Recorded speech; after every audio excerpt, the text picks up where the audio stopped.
దేవుని మాటలు అందించడానికి దేవుడిచ్చిన మహాకృపను బట్టి మరొక సంవత్సరం ఈ విధంగా ఈ మధ్యలో సజీవ లెక్కలు ఉండి మిమ్మల్ని మీతో పాటు దేవుని మహిమపరచుటకు దేవుడిచ్చిన చక్కని అవకాశం బట్టి దేవునికి ముందుగా స్తోత్రం చెల్లిద్దాం. హల్లెలూయా.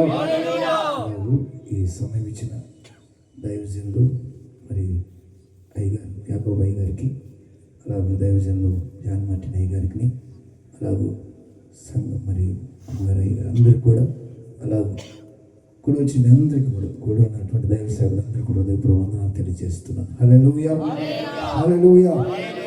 మంచిది. యేసు ప్రభు రాకడ ఎలాగైతే మీరు అనుకున్న గడియల్లో, చెప్పండి, మీకు అనుకున్న గడియల్లో వస్తున్నట్లుగా మరి దైవజనులు ముందుగా ఒక మాట కూడా చెప్పలేదు, ఈరోజు మాట్లాడాలని అనుకోని రీతిగా చక్కని సమయం ఇచ్చారు. దేవుని స్తోత్రం. హల్లెలూయా. అందరూ స్తోత్రం చెల్లిద్దాం. హల్లెలూయా. మంచిది. దేవుని మహాకృపను బట్టి మనం ముందుకు వెళ్దాం. బైబిల్ గ్రంథం నుండి సమూయేలు గ్రంథం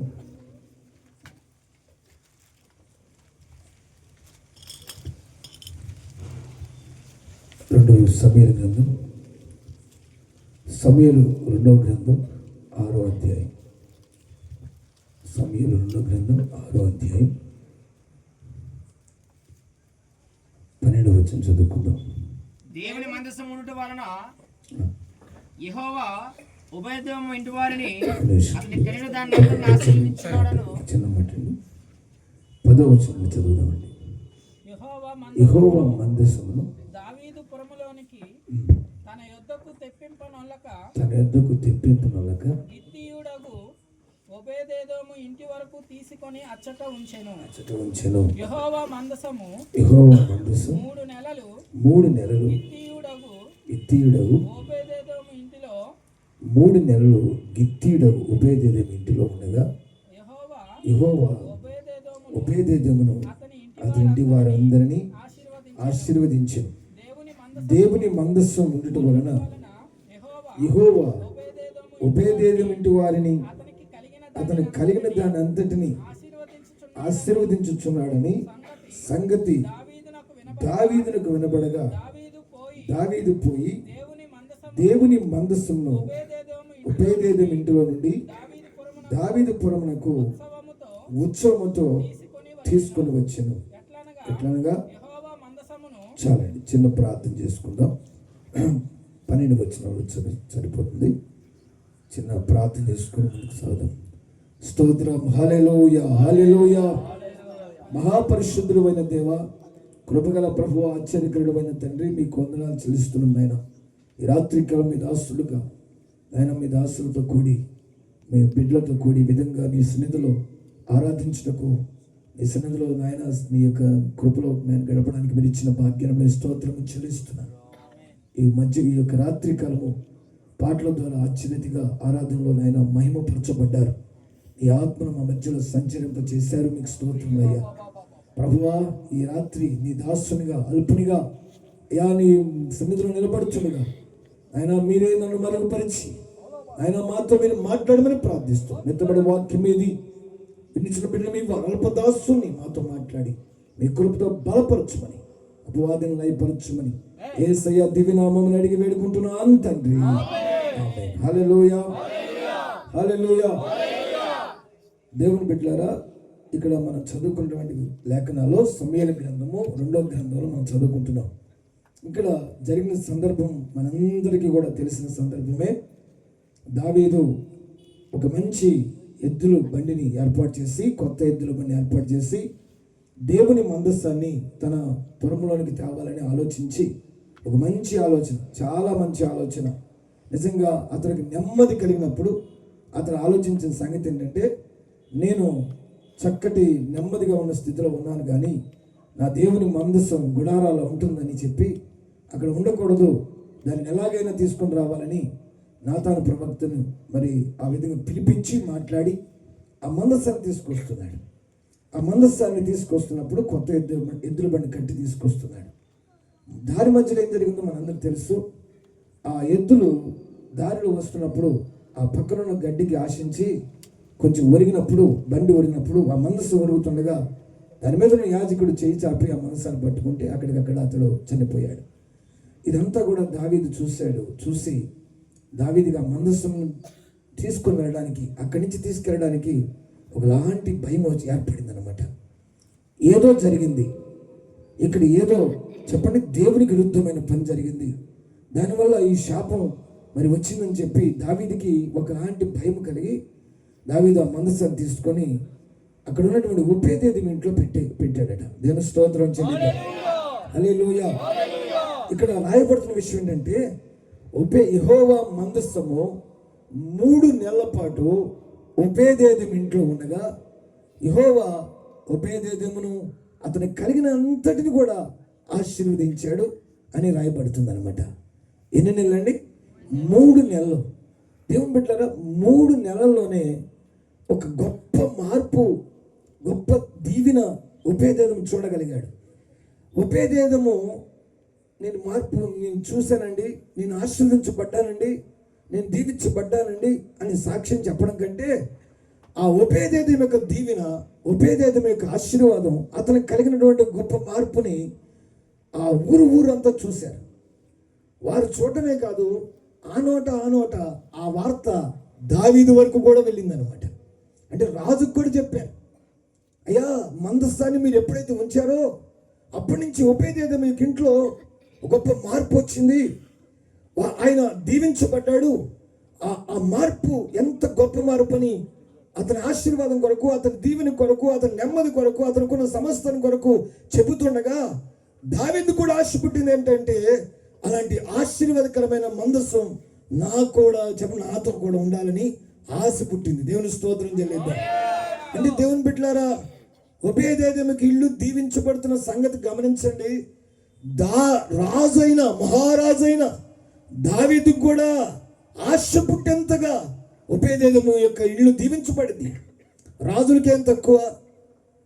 రాజులకి ఏం ఆశీర్వాదము, ఏ విధంగా చెప్పండి, ఏమైనా కొదువు ఉంటుందా అనేది మనం ఆలోచన చేస్తే, ఇక్కడ ఆశీర్వాదం అనే మాటకి అర్థం మనకు తెలియకపోతే కొన్ని విషయాలు మనము పొరపడతాం.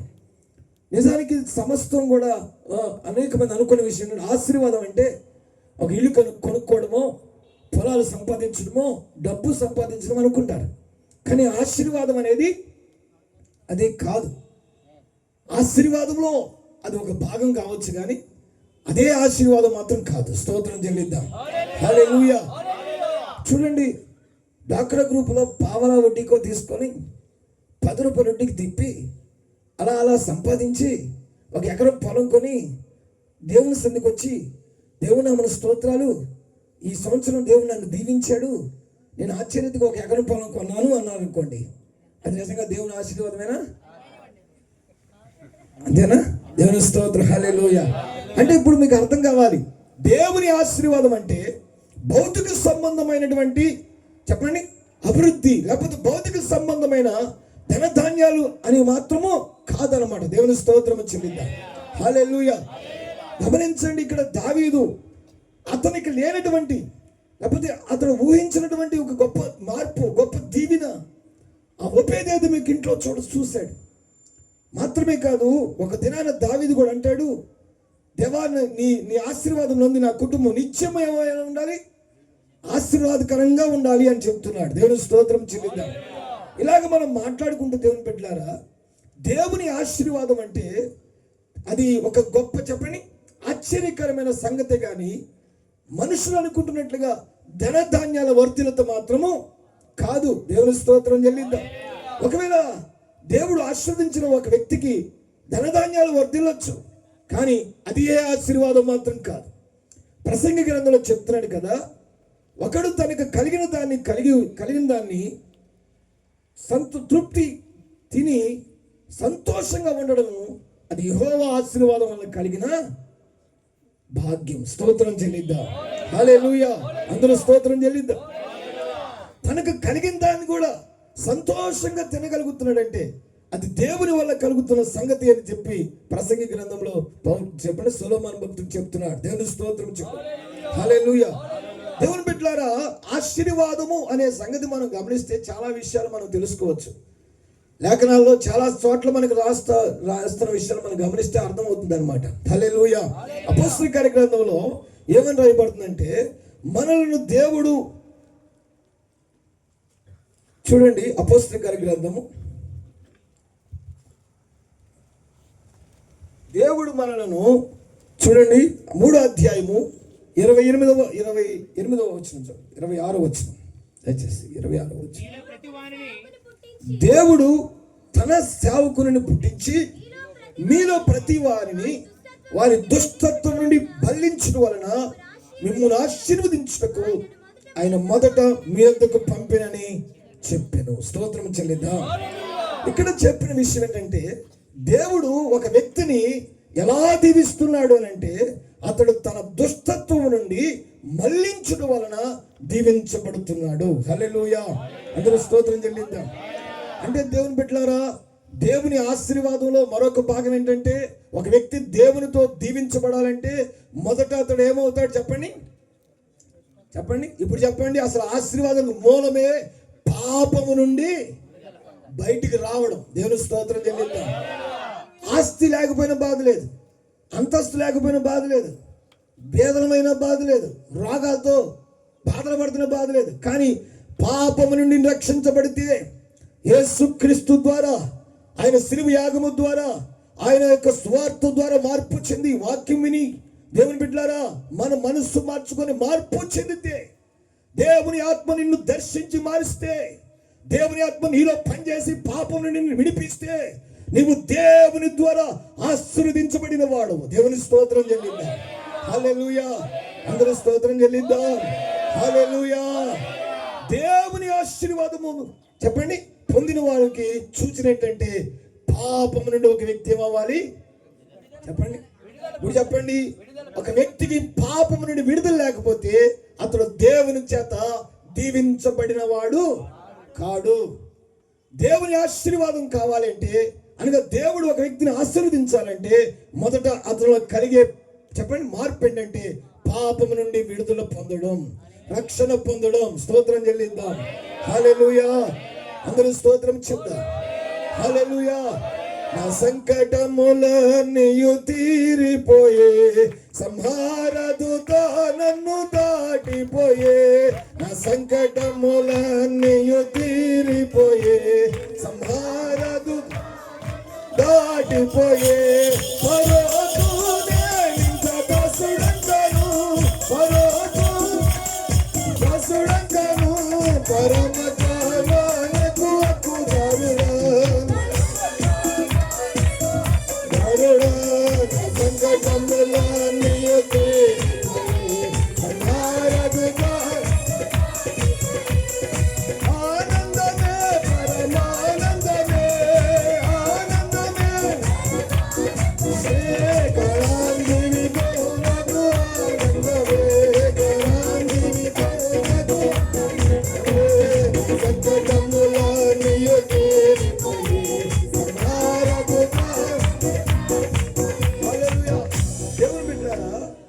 మనము రక్షణ పొందడమే, దేవుని దర్శనం పొంది మనము దుష్టత్వం నుండి, పాపము నుండి, లోకం నుండి, అజ్ఞానం నుండి వేరు చేయబడడమే.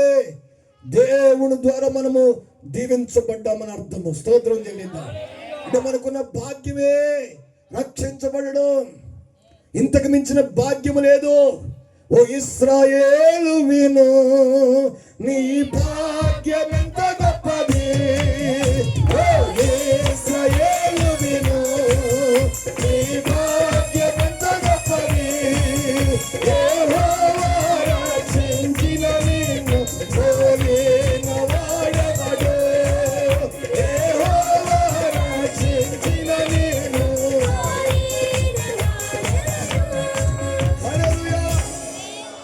ఎవరు భాగ్యవంతులు చెప్పండి? ఈ భూమి మీద అందరికంటే, బిల్ గేట్స్ కంటే చెప్పండి రక్షణ పొందిన వాడు భాగ్యవంతుడు. హల్లెలూయా. హల్లెలూయా. లోకములో ఎవరైనప్పటికీ కూడా రక్షణ పొందిన ఒక వ్యక్తి ముందు ఎంత మాత్రము ఎన్నదగిన వాడు కాడు. వాళ్ళని చూసి వీళ్ళని చూసి నాకేముంది, నేనేం పొందుకున్నాను, నేను ఎక్కడ ఉన్నాను, అయ్యో నా జీవితం ఏంటి ఎలా ఉంది అని దిగులు చెప్పండి. మనం ఎంత మాత్రం పడకూడదు. మనము సంతోషించవలసింది దేవుని రక్షణ మనకు దొరికినందుకు. స్తోత్రం చెల్లిద్దాం. హల్లెలూయా. నాకు వ్యాధి ఉంది, నాకు బాధ ఉంది, నాకు సమస్య ఉంది, నాకు ఇంట్లో సమస్యలు ఉన్నవి, అయినను నా దేవుని యందు నేను ఆనందిస్తాను. హల్లెలూయా. శాలలో పశువులు లేకపోయినా, పొలములో పంట రాకపోయినా నేను యెహోవా యందు ఆనందిస్తున్నాను. హల్లెలూయా. ఏంటి ఆనందం చెప్పండి అమ్మా, ఏంటి ఆనందం? రక్షణ యందు ఆనందం.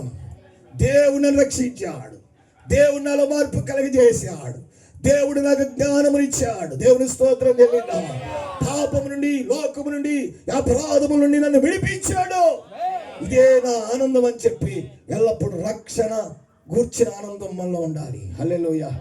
నీతిమంతుల గుడారం ఏముంటదంటండి? రక్షణ గురించిన సునాదం అంట. దేవుని స్తోత్రం చెల్లిద్దాం. ఎందుకు ఈ మాట చెప్తానంటే, ఆశీర్వాదములో భాగము చెప్పండి, పాపం నుండి విడిపించబడడం. హల్లెలూయా. ఇంకా చెప్పాలంటే చాలా విషయాలు చెప్పండి ఉంది.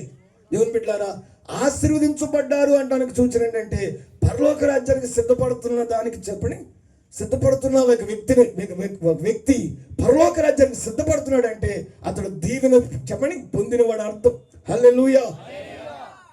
యుగాంతమందు అనగా యేసయ్య రాకడలో ఆయన కుడివైపున ఉన్న వారిని చూచి ఏమంటాడు? నా తండ్రి చేత ఆశీర్వదించబడిన వారులారా, లోకము పుట్టిన మొదలుకొని మీ కొరకు సిద్ధపరిచిన రాజ్యమును దేవుని స్తోత్రం చెల్లిద్దాం. హల్లెలూయా. ఈ కుడి పక్కన ఎవరున్నారు తెలుసండి? యేసు ప్రభు చెప్పకే చెప్పారు. ఈ కుడి పక్కన ఎవరున్నారంటే చెప్పండి, ఈ కుడి పక్కన ఎవరున్నారంటే కాదు, వినండి చెప్పే మాటలు చక్కగా వినండి. ఈ కుడి పక్కన ఎవరున్నారంటే గాయాలతో, పుండ్లతో, దరిద్ర స్థితిలో ఉండి, కుక్కలు వచ్చి నాకినా, ఏమాత్రం స్వస్థత లేకపోయినా, ఏమాత్రం విడుదల లేకపోయినా, చనిపోతే దిక్కు లేనటువంటి లాజరు ఉన్నాడు ఈ కుడి పక్కన. హల్లెలూయా. లాజరుతో చెప్తున్నాడు దేవుడు, నా తండ్రి చేత ఆశీర్వదించబడిన వాడా. హల్లెలూయా. ఏం వ్యాధి ఉన్న నువ్వు ఆశీర్వదించబడిన వాడువేనా? బాధ ఉన్న నువ్వు ఆశీర్వదించబడిన వాడువేనా? రోగాలతో చెప్పండి బాధపడుతూ నువ్వు ఆశీర్వదించబడిన వాడేనా? నీరు పేదరికం ఉందే, చావుకు కూడా చెప్పండి, చచ్చిన తర్వాత కూడా చెప్పండి ఎవరు మోయడానికి ఏమాత్రం కూడా నోచుకొని నీ జీవితం కూడా ఆశీర్వదించబడిందేనా? చెప్పండి, ఆశీర్వదించబడిందేనా?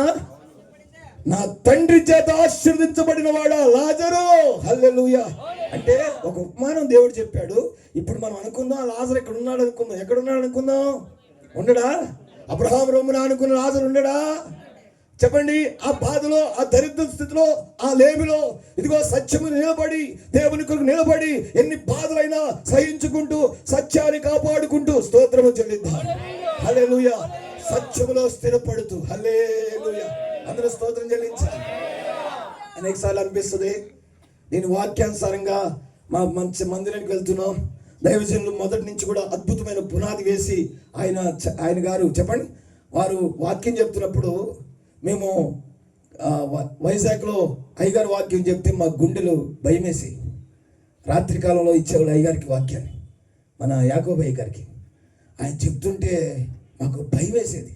మేము అప్పుడు కొత్తగా సహవాసానికి వస్తున్నాం. స్తోత్రం చెల్లిద్దాం. హల్లెలూయా. ఇంకా అయ్యగారు అనుభవం చెప్తుంటే ఆ మాటలు మాకు మధురంగా అనిపించాయి.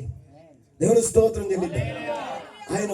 ఆయన వాక్యము అందించడమే కాకుండా వారి జీవితంలో జరిగిన అనుభవాన్ని చెప్తుంటే అవి మాకెంత ఆదరణగా ఉండేదంటే, ఎంత బలంగా ఉండేదో. స్తోత్రం చెబుదాం. ఇంకా చెప్తే బాగుండు అనిపించేది అయ్యగారు. అలాంటి గొప్ప దైవజనుని ఈ ప్రాంతాన్ని తీసుకొచ్చి దేవుడు మీ అందరి గొప్ప భాగ్యాన్ని ఇచ్చాడు. దేవుని స్తోత్రం చెల్లిద్దాం. ఆ దైవజనుడు తర్వాత చెప్పండి ఆయన కుమారులైన యాకోబు మార్టిన్ అయ్యగారు కూడా ఎంతో భారం కలిగి మీ కొరకు చెప్పండి నిలబడుతున్నారు. హల్లెలూయా. అందరూ స్తోత్రం చెప్పండి. ఏమండి, మన సంఘానికి వేల లక్షలు ఎందుకు రావట్లేదు? ఏమండి, ఎందుకు రావట్లేదు చెప్పండి? ఏసీలు పెట్టలేదనా? మ్యూజిక్లు పెట్టలేదనా? లేకపోతే ఎందుకు రావట్లేదు చెప్పండి? కార్లు పెట్టలే స్థలం లేదని. ఎందుకు రావట్లేదంటే ఇక్కడికి వస్తే ఉన్నది ఉన్నట్టుగా పాటించాలి, అందుకు రాట్లా. దేవుని స్తోత్రం తెలియదు. మరి ఎక్కడికైనా వెళ్తే నీ ఇష్టం వచ్చినట్టు బ్రతకొచ్చు కాబట్టి వెళ్ళిపోతున్నారు జనాలు. ఈరోజు సత్యమందు నిలబడేవాడు తక్కువ మంది. అందుకే అన్నాడు, ఇరుకు మార్గమును ప్రవేశించేవాడు కొంతమందే. స్తోత్రం చెల్లిద్దాం. చాలు చాలు, వచ్చిన వారు కొద్ది మంది అయినా సరే చెప్పండి. పొట్టు 10 బస్తాలు ఉన్నకంటే పావు బస్తా గట్టి కింద ఉండి చాలు, దేవుడు కడుపు నిండిద్ది. స్తోత్రం చెల్లిద్దాం. పొట్టుతో కడుపు నిండదు, స్తోత్రం చెప్పాలి. హల్లెలూయా. అందరూ స్తోత్రం చెల్లిద్దాం. సత్యం కోసం నిలబడుతున్నాం చెప్పండి, దేవుని కొరకు నిలబడుతున్నాం, సంపూర్ణంగా సమర్పించుకున్నాం. మా కుటుంబంలో అన్ని బాధలే, అన్ని సమస్యలే, ఇబ్బందులే, యజమాని మారడు, బిడ్డలు మారరు. ఇదిగో ఎంతో భయంకర పరిస్థితి, లేమి చూస్తున్నాం. ఏంటి నాకు ఆశీర్వాదం రావట్లేదు, ఏంటి నాకు దీవెన రావట్లేదు అని సతమతమవుతున్న దేవుని పిల్లలారా, ఈ రాత్రి దేవుడు నీతో మాట్లాడుతున్న విషయం ఏంటంటే, నీవు దరిద్ర స్థితిలో ఉన్నప్పటికీ కూడా, గాయాలతో నింపబడుతున్నప్పటికీ కూడా, నీ గాయములను ఆదరించేవాడు ఎవరు లేనప్పటికీ కూడా, నీవు సత్యం కొరకు నిలబడి నిత్య జీవానికి సిద్ధపడితే నీవు ఆశీర్వదించబడిన వాడివి. హల్లెలూయా. అందరూ స్తోత్రం చెల్లిద్దాం. ఈ లోకం నిన్ను పిలవకపోవచ్చు ఆశీర్వదించబడిన వారని, ఎవరు నిన్ను పిలవకపోవచ్చు ఆశీర్వదించబడిన వారని యేసయ్య చెప్తాడు, నా తండ్రి చేత ఆశీర్వదించబడిన వాడా. స్తోత్రం చెల్లిద్దాం. హల్లెలూయా. నీ రోగాలు యేసు ప్రభు చూడడు. నీకున్న పనేతుల గురించి మాట చెప్పట్లేదు, కానీ నీవు దేవుని కొరకు సిద్ధపడుతున్న సంగతిని చూసి చెప్తున్నాడు. హల్లెలూయా. నా తండ్రి చేత ఆశీర్వదించబడిన వాడా లాజరు, నా తండ్రి చేత ఆశీర్వదించబడిన వాడా చెప్పండి. అబ్రహాము. స్తోత్రం చెల్లిద్దాం.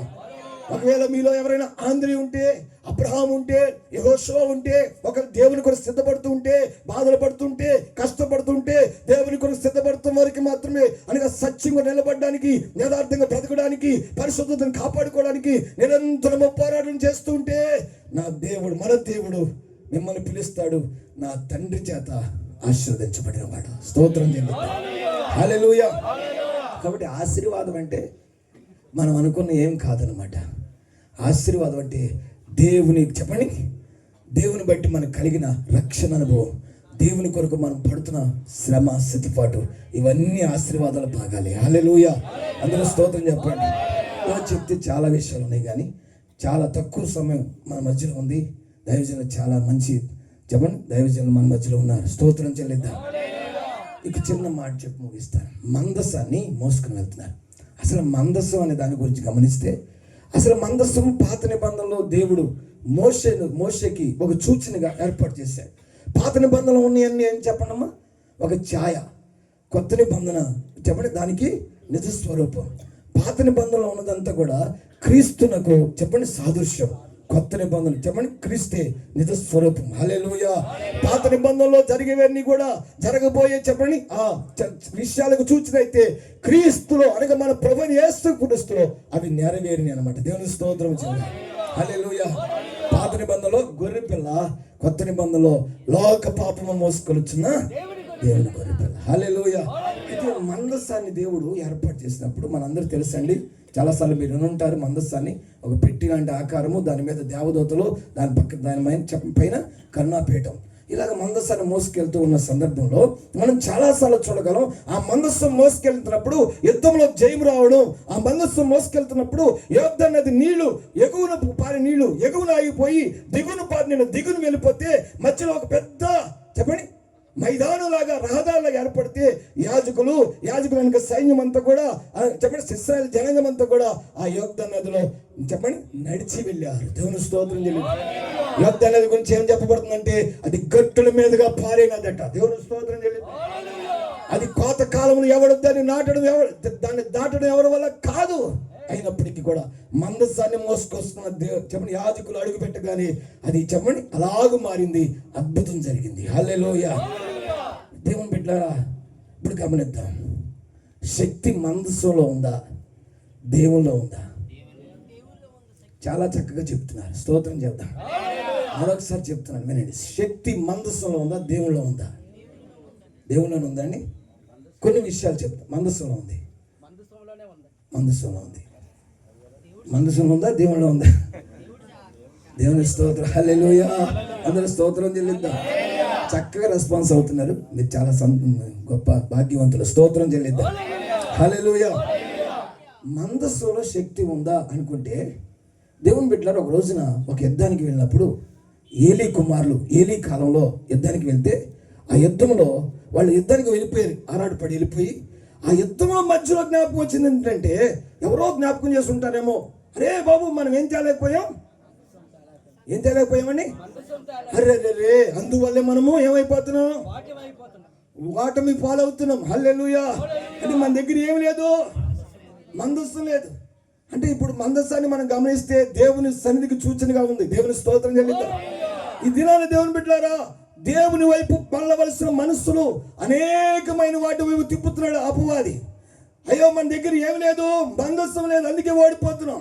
కొంతమంది ఆలోచన, మన దగ్గర కొబ్బరి నుండి డబ్బా లేదు, ప్రార్థన చేసించినా అందుకే మనం ఏమైపోతున్నాం, స్వస్థత పొందలేకపోతున్నాం. మన దగ్గర ఏం లేదు, కచ్చిపు లేదు, మన దగ్గర ఏం లేదు. ఈ మధ్య దుప్పట్లంట, అభిషేకం దుప్పట్లంట, అభిషేకం చాపలంట, దుండ్లంట, వీళ్ళు ఇష్టమేగా ఏసు రక్తమే ఇచ్చాం. హల్లెలూయా. ఇనేవాడు చెవిడోడైతే మోగోడు కూడా ఏమవుతాడు చెప్పాలి. మరి ఇనేవాడు చెవిడోడు అయినప్పుడు మోగోడు కూడా మాట్లాడతాడు కదా. దేవుని స్తోత్రం చెల్లిద్దాం. హల్లెలూయా. అలాగే వెళ్ళే జనాంగం చెప్పండి, జ్ఞానం లేకపోతే ఎవడన్నా ఏదైనా చేస్తాడు. స్తోత్రం చెల్లిద్దాం. అభిషేకం గచ్చిపులు, అభిషేకం చెప్పండి చాపలు, ఒలీవ నూనెతో అభిషేకం. పెద్ద చెప్పండి, యెరూషలేము నుండి ఏం తెచ్చానంటాడు, అంజూరు పుక్క వాడాల, అంజూరు పుక్క. నా దగ్గరికి వస్తే అందరికి ఏం పంచి పెడతాను, అంజూరు కాయలు పంచి పెడతాను. ఇలాగ చాలా మంది అందరూ కూడా చెప్పండి ఏమైపోతున్నారంటే, ఒకవైపుకు వెళ్ళవలసిన వారు దేవుని వైపు మనసు నిలుపవలసిన వారు చెప్పండి వస్తువుల వైపు మనసు నిలుపుతున్నారు. దేవుని స్తోత్రం చెల్లిద్దాం. ప్రార్థన చేసినటువంటి అరటి పండు ఏమిస్తుంది, గర్భఫలం ఇస్తుంది. అవునా? దేవుని స్తోత్రం చెల్లి. అవునా? అవునా? చెప్పండి చెప్పండి. సత్యులను మీరు ఎలా ఉండాలి తెలుసండి, రోషగలరు ఏమవ్వాలి. అలా ఎవరన్నా అంటే ఏమనాలి, ఇదంతా కూడా ఒట్టి నాటకం. దేవుని స్తోత్రం చెల్లిద్దాం. అందరూ స్తోత్రం చెల్లిద్దాం. హల్లెలూయా. మీ ముందు సత్యంలో నిలబడిన మీ ముందు చెప్పండి నామకర్త స్థితి కానీ లేకపోతే ఏమాత్రం కూడా ఇటువంటి బోటకు మాటలు చెప్పేవాళ్ళు కానీ వాళ్ళు నిలవకూడదు.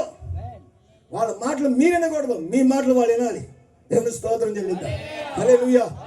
గుడ్డోడు చెప్పింది వినాలా, కళ్ళు ఏమనుకో దయచేసి, కళ్ళు లేని వాళ్ళు చెప్పింది వినాలా, కళ్ళు లేని వాళ్ళు చెప్పింది కళ్ళున్న వాడు వినాలా, కళ్ళున్న వాళ్ళు చెప్పింది కళ్ళు లేని వాళ్ళు వినాలా? అంటే మీకు కొన్ని విషయాలు చెప్తాను, మీకు దయచేసి ఏమనుకోవద్దు. లోకముల సంగతి చెప్తున్నాను. మనోనేత్రాలు వెలిగించబడిన మీరు చెప్పింది మనోనేత్రాలు కప్పబడిన వాడు వినాలా, మనోనేత్రాలు కప్పబడిన వాడు చెప్పింది మీరు వినాలా? అర్థం కాలే. తేట తెల్లగా వాక్యము వెలుగులో ఉన్న మీరు చెప్పింది చెప్పండి కళ్ళు మూతలు పడిన వాడు వినాలి. స్తోత్రం చేయండి. వాడు చెప్పింది అవునా నిజమా, అక్కడికి వెళ్తే కొబ్బరిని తెస్తే, అక్కడికి వెళ్తే అభిషేకం తెస్తే, అక్కడికి వెళ్తే అరటిపండు తెస్తే, అక్కడికి వెళ్తే మట్టి తీసుకొస్తే, మా విజయవాడ దగ్గర కాకర తోట ఉంది.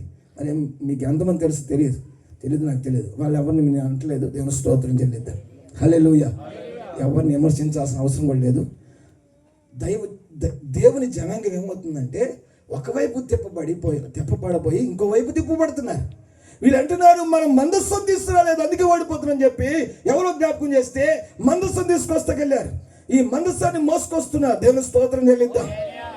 వాళ్ళు అంటున్నారు ఆ మందస్సం మోసుకొచ్చినప్పుడు పెద్ద పెద్ద కేకలు వేశారంట, అరుపులు కేకలంట, ఓరెత్తిపోతుందంట, భూమి చెప్పండి కదిలిపోయింది. కేకలు వేసిన వాడికి శత్రువులు ఏం చేస్తున్నారంటే ఏం జరిగింది, ఇప్పుడు దాకా బాగానే ఉన్నారు, ఇప్పుడు దాకా నామకార్థంగా ఉన్నారు, ఇప్పుడు చెప్పండి ఈ జనవరి 14, 15, 16కి పెద్ద పెద్ద కేకలు ఏర్పడుతున్నాయి. ఆ విజయవాడ నుంచి వచ్చాడంటే ఒక ఆయన గట్టిగా కేకలేస్తున్నాడు, ఉంటాకి మాత్రం. దేవుని స్తోత్రం చెల్లిద్దాం. హల్లెలూయా. ఏంటి ఉపవాస ప్రార్థన అంటారు, ఏంటి మీటింగ్స్ అంటున్నారు, ఏంటి ఈ హడావిడి ఏంటి అంటే అక్కడ ఆడికి చెప్పబడుతున్న విషయం ఏంటంటే, శత్రువుకి చెప్పబడుతున్న విషయం ఏంటంటే వారి మధ్యలోకి ఏమొచ్చింది, శత్రువు భయపడిపోయాడు. మందసం వచ్చిందంటే జయం వచ్చేసినట్టే కదా, వాళ్ళ దేవుడు వారి మధ్యకి వచ్చేసినట్టే కదా అని చెప్పి పారిపోట్ల ఏమన్నాడు తెలుసా అండి? నాతో ఉన్న సైన్యములారా ఇంకొంచెం బలం తెచ్చుకోండి అంటున్నాడు. దేవుని స్తోత్రం చెల్లిద్దాం. ఎంత బలం పెంచుకొని వాళ్ళ మధ్యకి వస్తే అక్కడ అరుపులు తప్ప ఏమి లేదు, బలము లేదు. స్తోత్రం చెల్లిద్దాం. గొప్ప గొప్ప అరుపులు, హల్లెలూయా, మందస్సు రాగానే స్తోత్రం, మందస్సు రాగానే హల్లెలూయా, యేసు రక్తమే అని అరుపులు కేకలు తప్ప వారి లోపల ఏమి రావట్లేదు అంటే చెప్పండి, శక్తి లేదు. అబ్బో శత్రువు అనుకున్నాడు, ఓ బాబోయ్ వీళ్ళని చూసి నేను భయపడిపోయాను, ఈ ఉపవాస ప్రార్థనలు పెట్టారు, లేకపోతే ఇంకేదో చేస్తున్నారు, ఒక్కొక్కరు 20 రోజుల ఉపవాసం అంట, ఒక్కొక్కరు 100 రోజుల ఉపవాసం అంట. దేవుని స్తోత్రం చెల్లిద్దాం. హల్లెలూయా. నాకు అర్థం తెలియని విషయం ఏంటంటే 50 రోజుల ఉపవాసం ఉన్న పొట్టి శ్రీరాములు గారు ఆంధ్రప్రదేశ్ అవతరణ కొరకు 50 రోజు ఏమైపోయాడు అంటే 50 రోజుల ఉపవాసం ఏమైపోయాడు. మరి మా సేవకులు 100 రోజులు ఉపవాసం ఉంటున్నారు, 365 రోజులు ఉపవాసం ఉండి ఇందుకు చచ్చిపోవట్లేదు. చాలా గొప్ప విషయం. మనం అనుకున్నాం అదే విషయాన్ని. ఈ సంగతి పొట్టి శ్రీరాములు గారు తెలియట్లా. సేవకులు 100 రోజులు ఉపవాసం ఉండే సేవకుల సంగతి పొట్టి శ్రీరాములు గారు తెలిస్తే ఆయన కూడా 365 రోజులు కాదు 2 సంవత్సరాలు ఉండేవాడు. స్తోత్రం చెల్లిద్దాం. అలాగే చెప్పంటారు, ఉపవాసం పొద్దున టిఫిన్, మధ్యాహ్నం భోజనం, సాయంత్రం స్నాక్స్, ఆఖరికి రాత్రికి ఒక గ్లాసులు పాలు, ఇందే ఉపవాసం కాదంటారా? ఇలా ఎన్ని సంవత్సరాలు ఉండొచ్చు? పోనీ మీరు చెప్పండి, ఎన్ని సంవత్సరాలు ఉంటారు? లైఫ్ లాంగ్ ఉండొచ్చు. దేవుని స్తోత్రం చెల్లిద్దాం. హల్లెలూయా. అందరూ స్తోత్రం చెల్లించాలి. హల్లెలూయా. ఒక్కొక్కరు ఏదేదో చేస్తున్నట్టుగా కొత్త పద్ధతులు, కొత్త విషయాలు చేస్తున్నట్టుగా ఆరాడి పడుతున్నారు. కానీ దానిలో ఏం కనబడుతుందంటే శక్తి కనబడట్లేదు, బలం కనబడట్లేదు. జనాలు పెరుగుతున్నారు, సంఘం పెరుగుతుంది, చెప్పండి, లక్షల మంది ప్రజలు వస్తున్నారు. కానీ అక్కడ ఏముండట్లేదంటే దేవుని శక్తి కనబడతలేదు. స్తోత్రం చెల్లిద్దాం. అనగా దేవుని బిడ్డలారా, దేవుని శక్తి వస్తువుల మీద ఆధారపడి లేదు, దేవుని శక్తి చేసే విధానం మీద ఆధారపడి లేదు, దేవుని శక్తి చెప్పండి మనం చేసే చెప్పండి భౌతిక సంబంధమైన పనుల మీద ఆధారపడి లేదు. అక్కడ జరగవలసిన ఒకటి జరగట్లేదు. ఏం జరగట్లేదు అంటే వారు తమ పాపమును విడిచిపెట్టకుండానే వారు ఆరాధన చేస్తున్నారు. హల్లెలూయా. వారు తమ పాపమును తమతో ఉంచుకునే వారి యొక్క పాపమును కడుక్కోకుండా అప్పటికే దేవుడు అంటే వారికి చెప్పండి వారికి కనబడటం కనుమరుగైపోయాడట. అటువంటి పాపమును కప్పుకొని యాజకులు, సంఘము అలాగే పాపంలో బ్రతుకుతూనే మందసాన్ని తీసుకొచ్చి కేకలు వేస్తున్నారు. స్తోత్రం చెల్లిద్దాం. అందరూ స్తోత్రం చెప్పండి. హల్లెలూయా. మన మనస్సును మార్చుకోకుండా, కడగబడకుండా, లేకపోతే మన మనస్సును మార్పు చెందకుండా ఆరాధన చేయడం కానీ, ఉపవాసాలు ఉండడం కానీ, కేకలు వేయడం కానీ ఏమి చేసినప్పటికీ కూడా వాటి వల్ల ఉపయోగం లేదు. హల్లెలూయా. ఉపవాస ప్రార్థనలు అంటే ఇలాంటి మా కూడికలు అంటే ఏం జరగాలి చెప్పండి? గట్టి అద్భుతాలు జరగాల. దేవుని స్తోత్రం చెల్లిద్దాం. అయితే మన అందరం వరాలు పొందాలండి అయ్యారు, స్వస్థత వరాలు, ప్రాచీన వరాలు పొందాలి. దేవుని స్తోత్రం చెల్లిద్దాం. ఇలాంటి కోరికలు ఏం జరగాలి చెప్పండి? కడగబడాలి, సంఘము శుద్ధీకరించబడాలి. స్తోత్రం చెల్లిద్దాం. హల్లెలూయా. అందరూ స్తోత్రం చెల్లిద్దాం. ఉపవాసం ఉన్నప్పటికీ కూడా దేని కొరకు?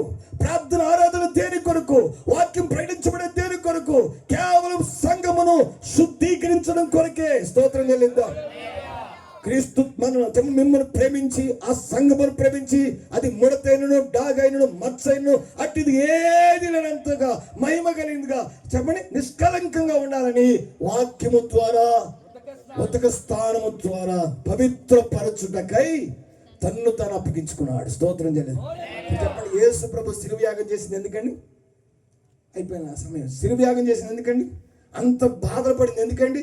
అంతగా వేదన పడింది ఎందుకండి? ఆయన చెప్పండి వీధుల్లో ఏడవబడ్డం, ఆయన కొరడాలతో కొట్టబడ్డం, ఆయన మేకుల మధ్య వేలాడము, ఆయన శరీరం మధ్య దున్నబడము, ఆయన బహుగా శ్రమ పడింది. ఎందుకు అనంటే చెప్పండి కేవలము మనని నిష్కలంకంగా చెప్పండి కడిగి శుద్ధీకరించడానికి. హల్లెలూయా. అందరూ స్తోత్రం చెప్తారు. హల్లెలూయా. అందరూ స్తోత్రం చెప్పండి. యేసు ప్రభు ఒకే మాట చెప్తున్నాడు, పరలోక రాజ్యం సమీపించింది, మీలో స్వస్థత లేని వారు వచ్చి స్వస్థతలు పొందండి, విడుదల లేని వారు వచ్చి విడుదల పొందండి. అపవాది చేత చెప్పండి, లేకపోతే చెప్పండి దెయ్యాలతో పీడించబడుతున్నారా? రండి.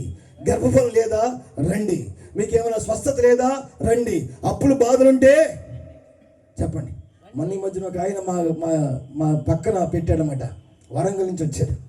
ఆయన ఏం చేశాడు చెప్పండి, ఏం చేశాడంటే మీరు ఎవరెవరికి ఎంత అప్పులు ఉన్నాయో అవన్నీ కాగితం మీద రాసుకురండి అన్నాడు. అది మైక్లో పెద్దగా అన్యజనులు అందరూ అంటున్నారు. వాళ్ళందరికీ ఏమనిపిస్తుంది, నాకేమనిపిస్తుంది అంటే ఒకవేళ డబ్బులు ఇంత తెచ్చాడేమో, అందరికి నీకు అప్పులు తీర్చేస్తాడేమో, రాసుకురమ్మన్నాడు అనుకున్నాను నేను. చెక్కులు రాసి ఇచ్చేస్తాడేమో అనుకున్నాను నేను. దేవుని స్తోత్రం చెల్లిద్దాం. అయితే ఆయన అంటాడు రాసుకురమ్మంటే ఒక తల్లి 5,000 రూపాయలు అప్పు రాసుకొచ్చిందంట. డ్వాక్రా గ్రూప్ తీసుకుంటాడు. ఆ అప్పు కూడా ఎక్కుంటుందని, అప్పు కూడా మాఫీ చేస్తే బాగుండని చెప్పి అది తీసుకొస్తే ఆయన అంటాడు చచ్చే ఈ 5,000 అప్పు కాదు, లక్షలు అప్పు ఉంటారు రండి అంటున్నాడు. యేసు రక్త వెచ్చాం. స్తోత్రం చెల్లిద్దాం. హల్లెలూయా. అందరూ స్తోత్రం చెల్లిద్దాం. అరే బాబు, నీ అప్పులు తీర్చమని ఎవరు పంపించాడు? నిన్ను యేసే పంపించాడా? ఈయన అప్పులు తీర్చమని పంపించాడా? ఆయన సువార్త ప్రకటన ఎందుకు చేశాడు? ఆయన సువార్త యొక్క ప్రకటన యొక్క ముఖ్య ఉద్దేశం ఏంటి? రోగులు స్వస్థత పొందాలనా, లేకపోతే చెప్పండి అప్పుల బాధలు తీరాలనా, లేకపోతే ఏదేవో చేయాలనా? కాదు. ఆయన అవన్నీ చేసినప్పటికీ కూడా ఆయన సువార్తలోని ఉద్దేశం ఏంటంటే మీరు చెప్పండి పరలోక రాజ్యము సమీపిస్తుంది కనుక మారు మనసు పొంది రక్షణ పొందుడి. స్తోత్రం చెల్లిద్దాం. హల్లెలూయా. అందరూ స్తోత్రం చెప్పాలి. హల్లెలూయా. నిన్ను స్వస్థపరిచేదందుకే, నీ విడుదల ఇచ్చేదందుకే, నీ ప్రార్థనకి జవాబు ఇచ్చేదందుకే, ఏమి చేసినప్పటికీ దేవుడు మనల్ని శుద్ధీకరించి ఆయనతో కూడా ఉండడానికి. స్తోత్రం చెల్లిద్దాం. లోకంలో బ్రతకడానికి కాదు, ఆయనతో కూడా మనం ఉండాలని ఆశ. దేవుని స్తోత్రం చెల్లిద్దాం. హల్లెలూయా. అందరూ స్తోత్రం చెప్పండి. హల్లెలూయా. కనుక దేవుని బిడ్డలారా, ఆయన మనల్ని కడిగి శుద్ధీకరించడానికి, మనల్ని పవిత్రపరచడానికి, మనల్ని ఏ విధము చేతనైనను ఈ లోకం నుండి ఆయనతో కూడా ఆయన రాజ్యంలో చేర్చుకోవడానికి సమస్తము జరిగిస్తున్నాడు. హల్లెలూయా. ప్రార్థనకి ఇస్తున్నాడు, స్వస్థత పరుస్తున్నాడు. చెప్పండి, మిమ్మల్ని స్వస్థపరిచేది ఎందుకండి?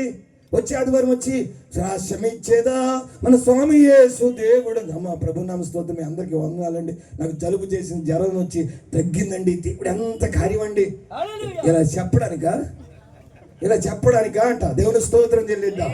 హల్లెలూయా. ప్రతి మేలు వెనుక దేవుని ఉద్దేశం మిమ్మల్ని ఏ విధము చేతనైనా కడిగి ఆయనతో కూడా కూర్చుండి పెట్టాలని. దేవుని స్తోత్రం చెల్లిద్దాం. హల్లెలూయా. అటువంటి ఉద్దేశముతోనే దేవుడు చెప్పండి సమస్తాన్ని జరిగిస్తున్నప్పుడు ప్రతి ఆరాధనలో కూడా, ప్రతి ప్రార్థన కూడా, అది వ్యక్తిగతం అవ్వచ్చు, అది సంఘపు ఆరాధన అవ్వచ్చు, ఏ పని చేసినప్పటికీ కూడా అక్కడ ఏం జరగాలి అంటే చెప్పండి మన మనస్సు మార్పు జరగాలి. హల్లెలూయా. కడగబడ్డం జరగాలి, మార్పు చెందడం జరగాలి. అది జరిగిన తర్వాత మనం ఏమి చేసినా సరే శక్తి కుమ్మరించబడుతుంది. హల్లెలూయా. అందరూ స్తోత్రం చెల్లిద్దాం. ప్రార్థన చేయడం, ఉపవాసం ఉండడం, చెప్పండి సహవాసం ఉండడం, ఆత్మీయ ఆరాధన ఉండడం, ఇలా సభలు పెట్టి దేవుని ఆరాధించడం, ఉపవాస ప్రార్థన ఆరాధించడం, ఇవన్నీ అవసరమే. అయితే వీటన్నిటి ద్వారా ఏం జరగాలి అంటే మనము మార్పు చెందడం జరగాలి. హల్లెలూయా. మన మనసు మార్చుకొని మనం ప్రార్థన చేస్తే చెప్పండి దేవుని శక్తి మన మీదకి దిగి వస్తుంది. మనం కడగబడితే, అక్కడ పశ్చాత్తపడితే, అక్కడ మారు మనసు పొందితే, అక్కడ కనుక దేవుని వాక్యము, దేవుని ఆత్మ మన మధ్యలో పనిచేస్తే దేవుని స్తోత్రం చెల్లిద్దాం. హల్లెలూయా. హల్లెలూయా. దేవుని ఆత్మ మన హృదయాన్ని కడుగుతూ ఉంటుంటే, ఒక్కొక్కరు మన జీవితాలు మార్చుకొని దేవుని దగ్గర పశ్చాత్తాపడుతుంటే ఉజ్జీవము అక్కడే రగులుతుంది అనమాట. దేవుని స్తోత్రం చెల్లిద్దాం. హల్లెలూయా. అప్పుడే చెప్పండి దేవుని శక్తితో మనం ఇంటికి వెళ్తాం. హల్లెలూయా. కాబట్టి దేవుని బిడ్డలారా, మందస్సులో కాదు శక్తి, చెప్పండి దేవునిలో ఉంది. కనుక ఆ శక్తి పొందాలంటే తప్పక మన మనసు ఏమవ్వాలి? మార్చుకోవాలి, కడగబడాలి. కడగబడడం ద్వారా శక్తి కుమ్మరించబడుతుంది. హల్లెలూయా. అందరూ స్తోత్రం చెల్లిద్దాం. ఇంకా చాలా విషయాలు ఉన్నాయి కానీ చెప్పడానికి సమయం లేదు.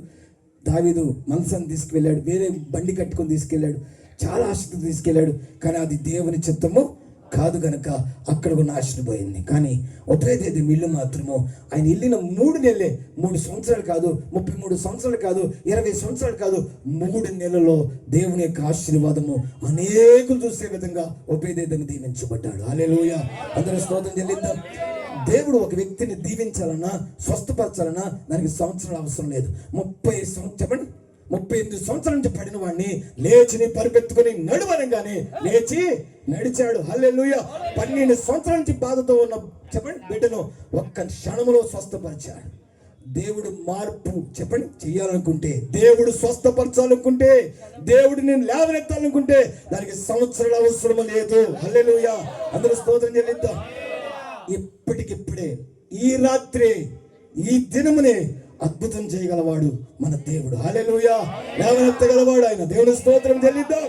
హల్లెలూయా. కనుక దేవుని సన్నిధిలో ఆయన మహింపరుద్దాం, ఆయన సన్నిధిలో ముందు సాగుదాం. దేవుడి మాటలు మన వినికిలో దీవించును గాక. ఆమేన్. హల్లెలూయా.